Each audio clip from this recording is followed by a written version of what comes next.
Leia o Evangelho indicado e edifiquemos a nossa fé refletindo sobre o reino que Jesus nos propõe. Todos olharam e então dirão: vede como se amam. Na indicação do Evangelho para este domingo, o primeiro após a Epifania, percebe-se a intenção de Lucas de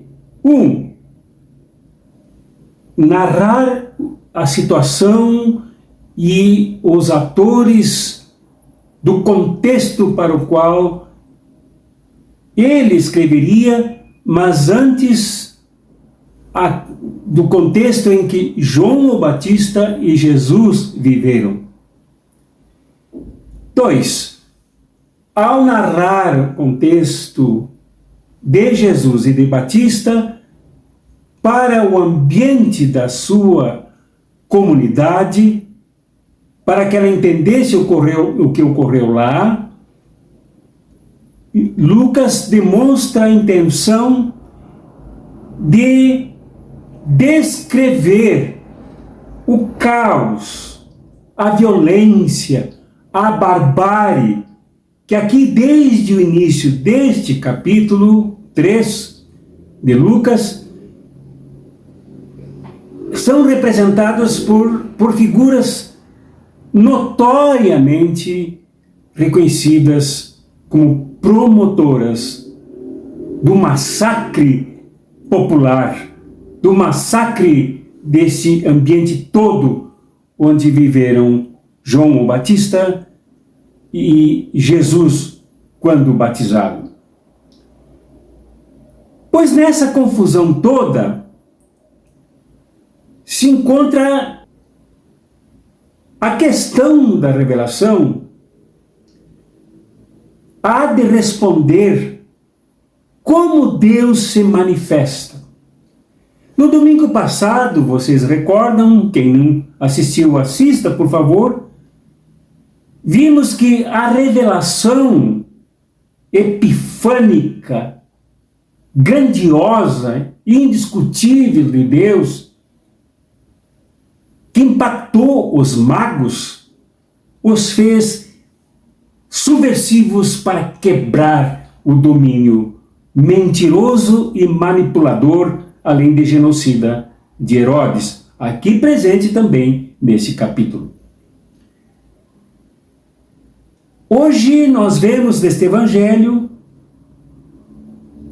duas grandes manifestações epifânicas, duas grandes revelações que sacodem a comunidade de Lucas e que deveria nos sacudir, deveria nos mexer, deveria nos transformar, nos deveria chamar para um novo pensamento e uma nova atitude, um novo comportamento.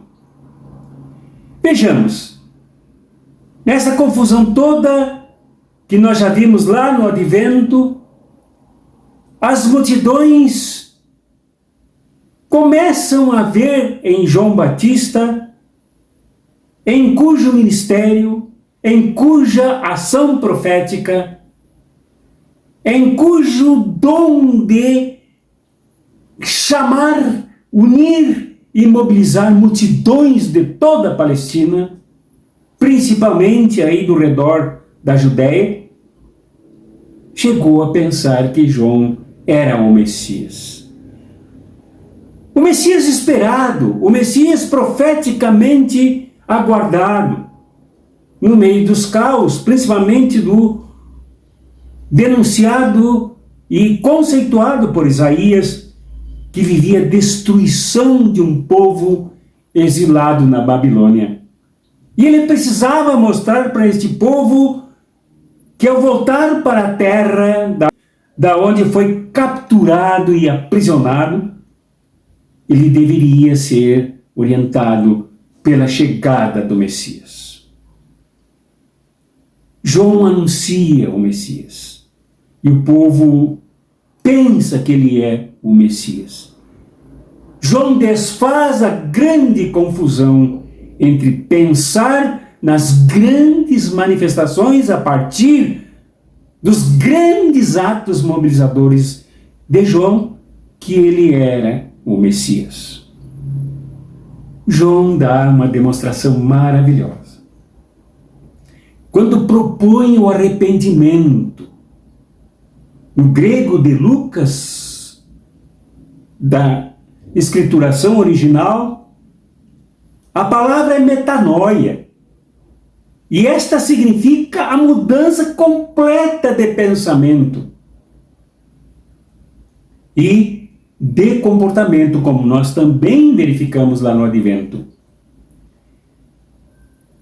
Agora, João quer mostrar com o seu batismo para arrependimento que é preciso limpar, é preciso lavar a consciência, que é a mesma coisa que os corpos e os pensamentos do povo.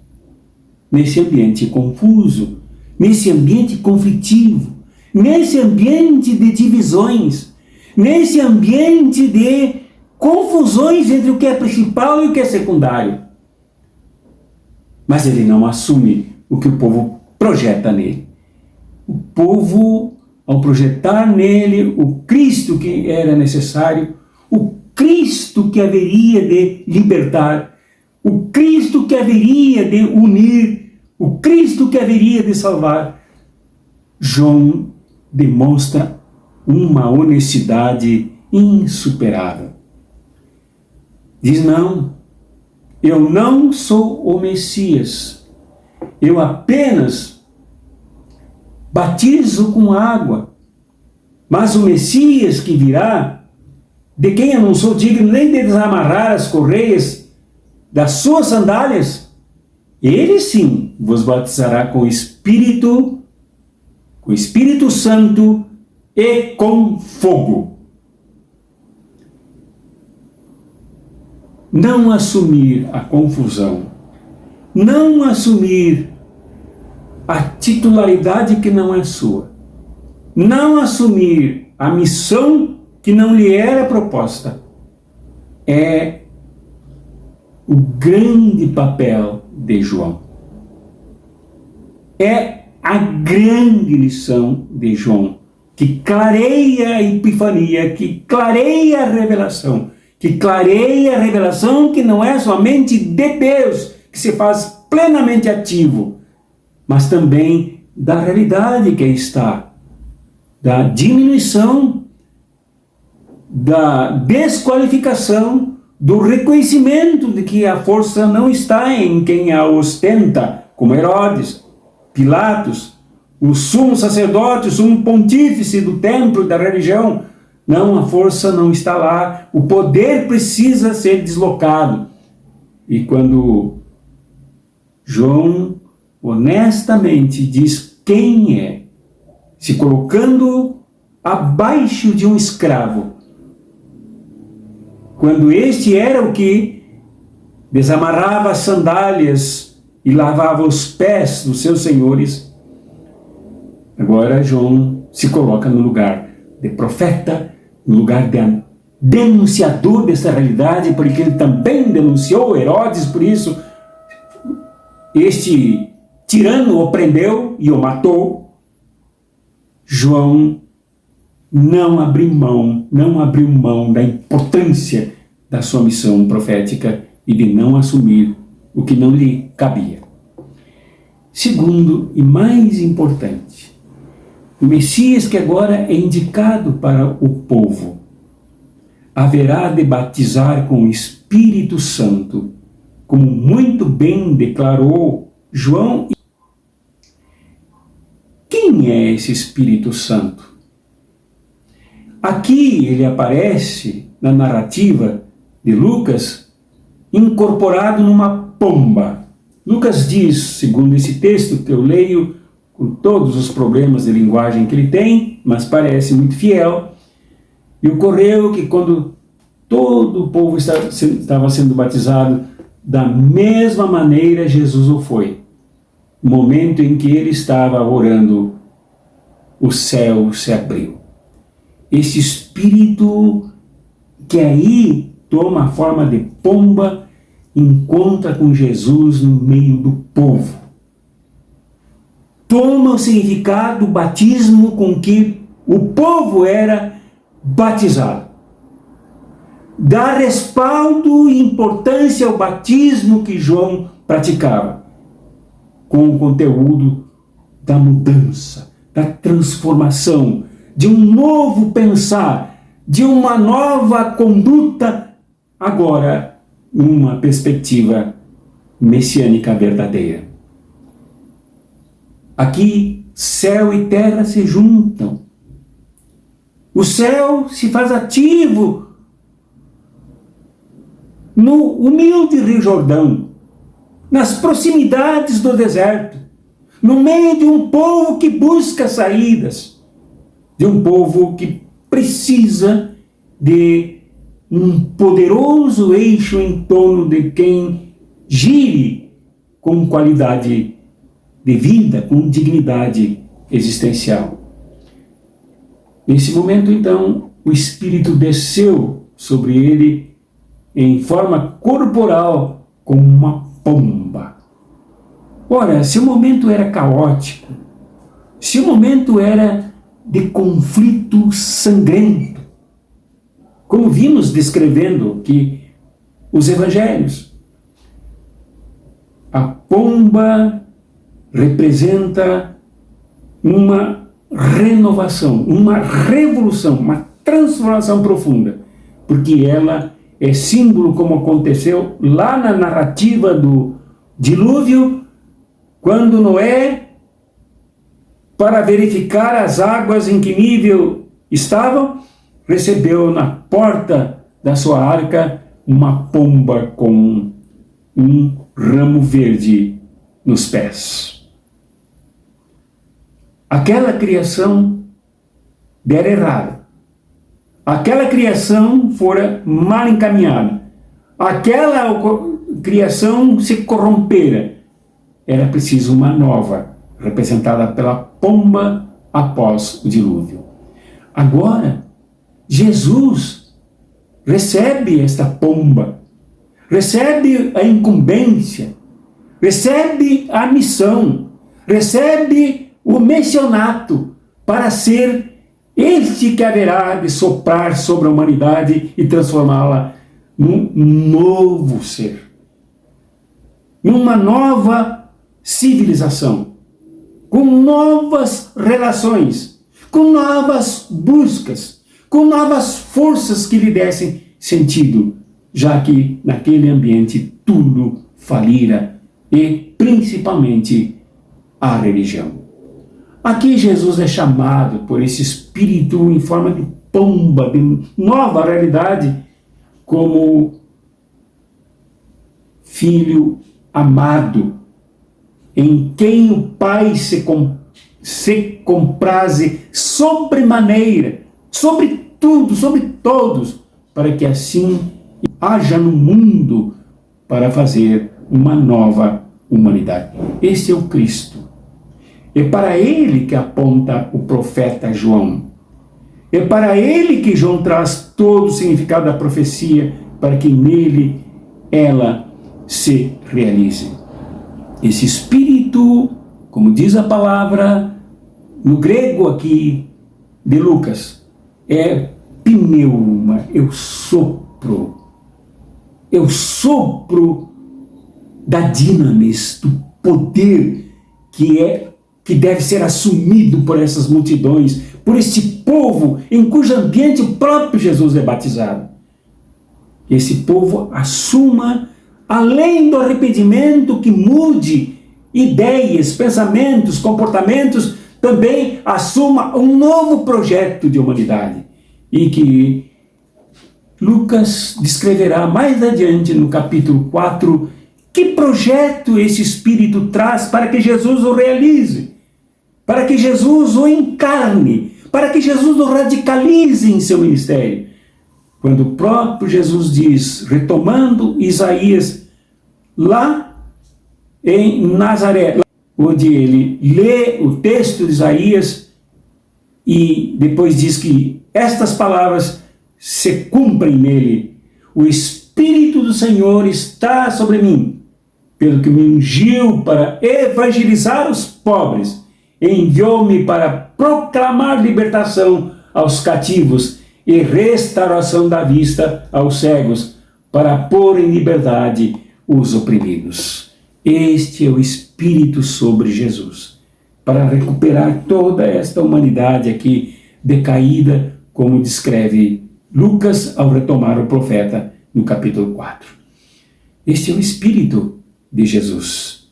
Esta é a nova humanidade, humanidade que não deve mais ser distanciada da boa nova. Esta humanidade empobrecida. E pobreza no Evangelho não é somente espiritual, é pobreza econômica, é pobreza religiosa, é pobreza social, é pobreza política, porque esse povo é marginalizado, excluído para fora de todas as decisões. Agora, esse povo empobrecido será evangelizado para se levantar. E este envio de Jesus é para proclamar a libertação dos cativos. Na época de Isaías, os que se encontravam capturados na Babilônia. Agora, nos tempos de Jesus, esse mesmo povo, tanto os gentios, os pagãos, como os ditos prosélitos, os ditos convertidos, os ditos judeus do templo de Jerusalém, todos são chamados a serem libertados e as suas visões de vida, por causa da mudança dos seus pensamentos, as mudanças dos comportamentos, terem nova visão, enxergarem melhor e a sua opressão ser eliminada, como ocorreu lá no passado com a ação de Deus, de Yahvé, através do ministério de Moisés.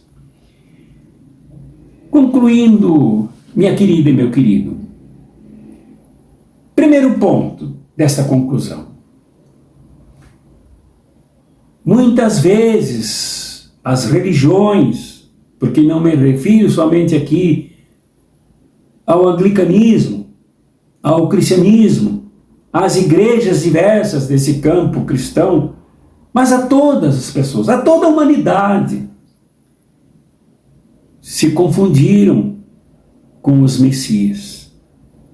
Coisa que João rejeitou profeticamente, muitos acolheram Messias, que na verdade se tornaram bárbaros, se tornaram tiranos, se tornaram pais da guerra, se tornaram opressores, usaram as botas para pisar sobre os oprimidos, sobre os abandonados, sobre os empobrecidos, cada vez mais empobrecidos, cada vez mais excluídos, cada vez mais indignificados, cada vez mais insignificantes.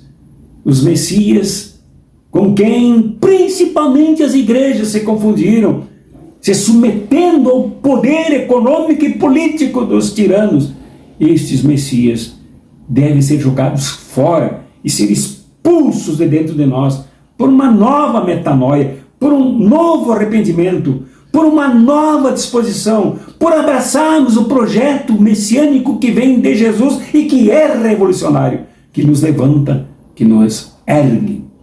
Segundo ponto desta conclusão é a necessidade de abraçarmos realmente aquele para quem João e toda a profecia apontou, para quem a nova aliança indica o caminho.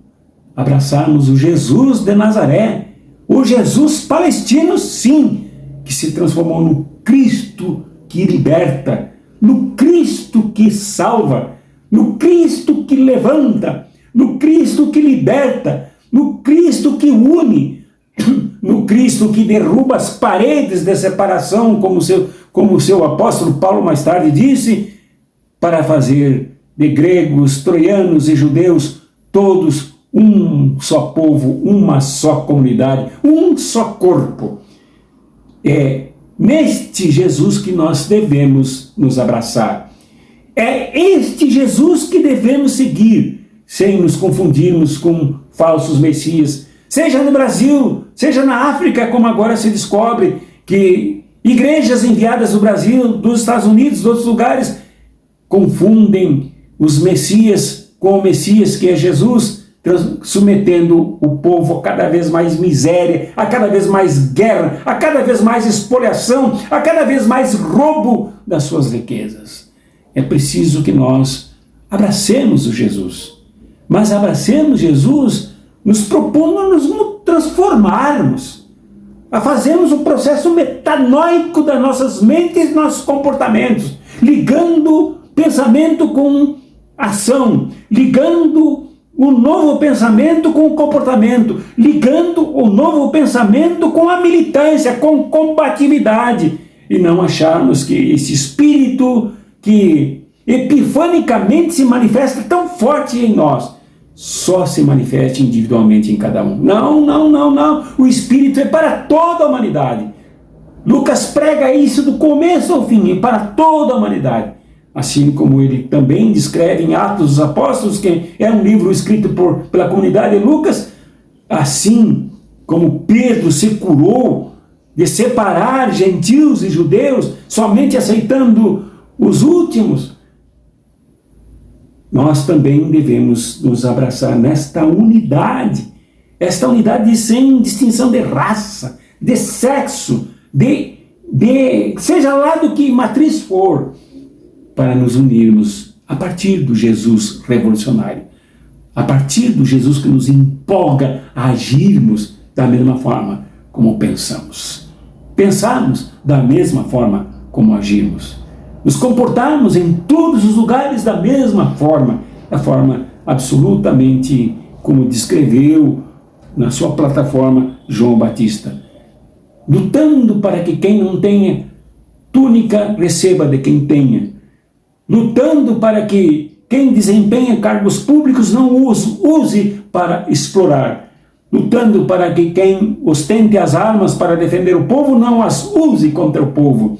Assim é que devemos agir, mas é preciso que nós tenhamos o Messias correto e não nos deixemos arrastar pelos cantos das sereias enganosas, pelas moscas azuis que picam a humanidade, subvertendo-a em direção ao falso Messias rejeitado por João, que Cristo, Filho de Deus, este batizado no meio do povo, alegre os nossos corações com as boas novas de seu reino, o reino que reina no meio do povo onde ele foi batizado. Amém.